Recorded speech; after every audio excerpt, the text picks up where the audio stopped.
요즘 우리에게 필요한 질문은 여러 가지 생각이 있을 것이고 많은 질문들이 떠오르겠지만 가장 올바른 질문은 하나님이 원하는 게 뭘까? 이것일 겁니다. 하나님은 무엇을 우리에게 원하실까? 하나님이 허락하신 모든 것에는 이유가 있잖아요. 하나님 원하시는 게 있고 하나님 뜻이 있다는 우리 그런 믿음을 가지고 있는 신앙인이지 않습니까?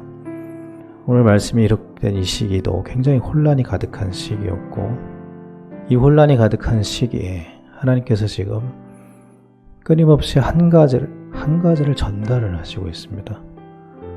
그게 뭐냐면 이사야를 통해서 전달하는 말씀이 뭐냐면 우리를 청결하게 하시겠다라는 거예요. 청결하게 하시겠다.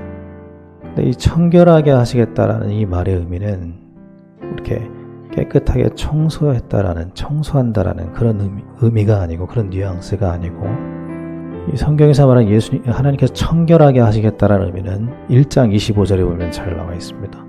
거기에 보면 청결의 의미를 이렇게 설명하고 있습니다. 내가 내 손을 네게 들려 찌꺼기를 잿물로 씻어내서 녹여버리겠다.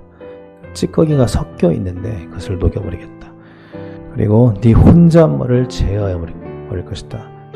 청결이라는 것은 뭔가 섞여 있는 것을 없앤다라는 걸 말합니다. 그래서 하나님께서는 그 혼합물, 그것을 내가 다 제거해 하겠다라는 겁니다. 마치 그 금 성분 외에 다른 불순물이 다 제거되고 금으로 가득한 상태, 그걸 청결이라고 합니다. 지금 그런 의미의 청결이에요. 그러면 하나님께서 성도를 청결하게 하신다는 건 도대체 뭐냐? 뭐가 섞였고 어떻게 청결하게 하시겠다는 말이냐?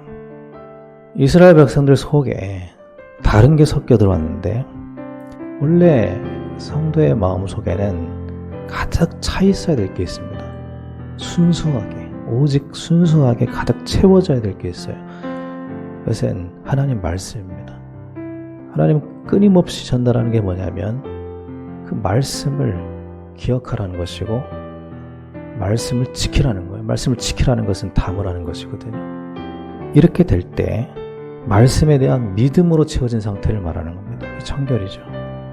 자, 그럼 우리가 그렇게 말씀으로 가득 채워지면 어떤 일이 한 가지가 일어난다는 것인데, 그게 3절이에요. 시온에 남아있는 자, 예루살렘에 머물러 있는 자, 곧 예루살렘 안에 생존한 자 중 기록된 모든 사람은 거룩하다 칭함을 얻을 것이다. 왜 그러냐면 주께서 그들을 청결하게 하실 때가 되었기 때문에. 그러니까 청결하게 되면 그들이 거룩하다라고 칭함을 얻게 된다는 겁니다. 우리가 알다시피 거룩이라는 건 구별됨이잖아요. 하나님이 우리를 청결하게 하실 때, 말씀에 대한 믿음, 그 믿음으로 우리를 채우실 때 성도로서 구별됨이 거기서 나타난다는 겁니다. 예수님께서 이사야서의 이 말씀을 그대로 가져와서 이렇게 말씀하십니다. 마음이 청결한 자가 복이 있다. 마음이 청결한 자가 복이 있다. 어떤 복이 있다라고 말씀하십니까? 그들이 하나님을 볼 것이다 라고 얘기하죠. 하나님을 본다라는 건 무슨 의미입니까? 누가는 사도행전을 기록할 때 이렇게 기록했어요. 주의 손이 함께하는 게 보였다라고 했어요. 주의 역사를 봤다라는 겁니다. 하나님의 하시는 일을 봤다라는 거예요. 마음이 청결한 사람에게는 하나님이 하시는 일이 나타난다라는 겁니다. 우리가 진짜 예수님을 믿는다면 그냥 이렇게 마음이 생기는 거잖아요. 그냥 예수님처럼 살고 싶고 예수님의 뜻대로 살고 싶은 거잖아요. 그냥 그런 마음이 저절로 생기는 거잖아요. 감사해서 기쁨으로 주님의 길을 따른다라는 겁니다. 예수님을 따라가려면 희생은 따라오는 겁니다. 그러나 희생은 뭔가를 잃어버리는 게 아니라는 거예요. 우리의 참된 능력이 거기에 있다는 겁니다. 디모데전서 1장 5절에 사도 바울이 이렇게 얘기했습니다. 디모데를 향해서. 이 교훈의 목적은, 이 교훈이라는 것은 넓게 말하면 복음이에요.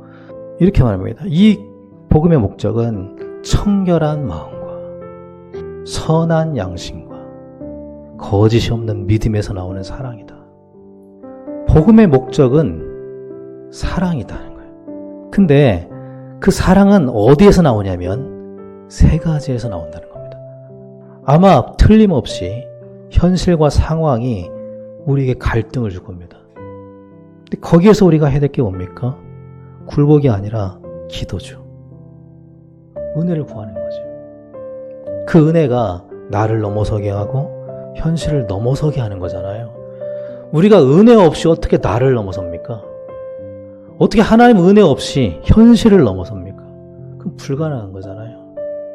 하나님의 은혜를 구하고 예수님처럼 살고자 하는 그 마음, 그거 가지고 우리 자신을 하나님께 드려야 될 것 같습니다.